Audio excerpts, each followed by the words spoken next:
సంఘం ఒక జెర్మియా గారి ప్రాపర్టీ కాదు, ఒక పాస్టర్ గారి ప్రాపర్టీ కాదు. సంఘం యేసయ్య ప్రాణం.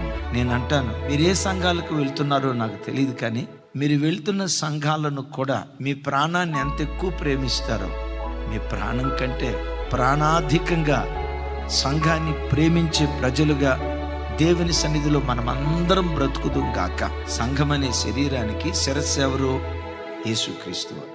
యేసుక్రీస్తు వారు సంఘానికి శిరస్సు అవటానికి కారణం దేవుడై ఉన్నందువల్ల శిరస్సు అయ్యాడా? సంఘం కొరకు ప్రాణం పెట్టడాన్ని బట్టి శిరస్సు అయ్యాడా? దేవుడై ఉన్నందువల్ల కాదు, దేవుని కుమారుడై ఉన్నందువల్ల కాదు, సంఘం కొరకు తన ప్రాణాన్ని ధారపోశారు గనుక ఆయన సంఘానికి శిరస్సు అయి ఉన్నారు.